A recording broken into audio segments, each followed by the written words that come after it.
what you find in the wild aren't going to be as big as what you see here. These are captive fed snakes. They've been here quite a while. One thing you'll notice about him, he doesn't have the spots in between his bands. And if you look at his bands, they're going to be wider on the side, narrow running down his dorsal, and his color is white.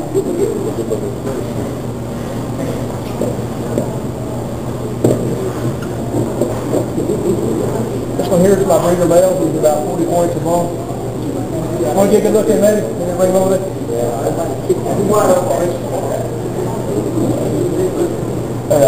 Now, next one we'll get out is going to be pure northern from up around Kentucky. Bad Wade. I got it.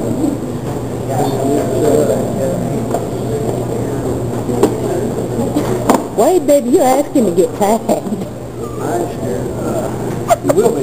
You will be by the time you get there. This one's pure northern. She comes from Kentucky. You'll notice first off she's a little bit darker color than he is. And you'll see the spot between the bands. And notice how much wider the bands are on the dorsal than they were with the southern. So in theory what we would have here when the two meet up is an intergrade between the pure southern and pure northern. Kind of looks like a mixture in the two.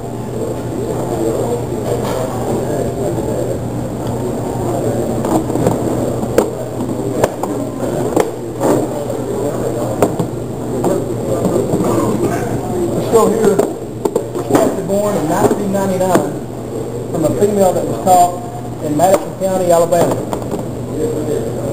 Probably about 15 or 20 minutes out of hunting.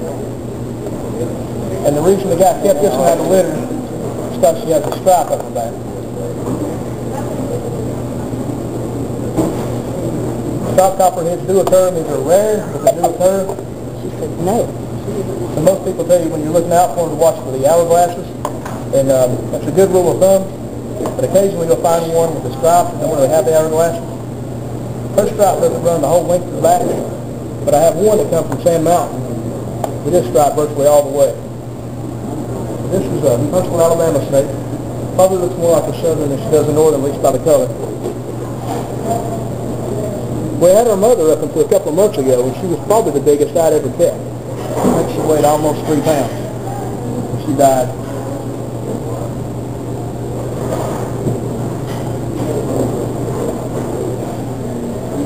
Hold a minute.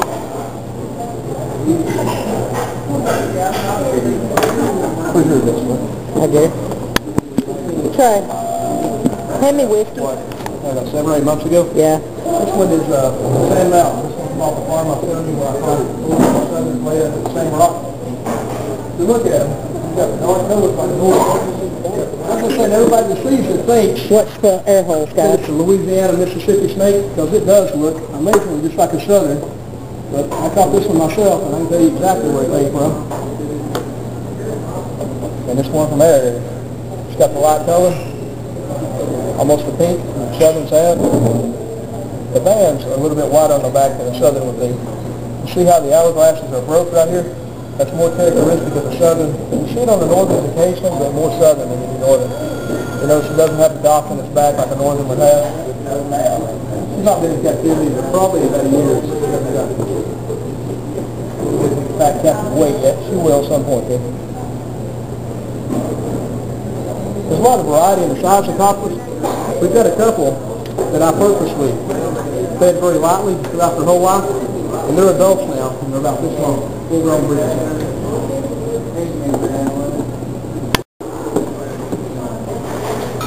Anybody have anything else they'd like to add about copperheads? Anybody else?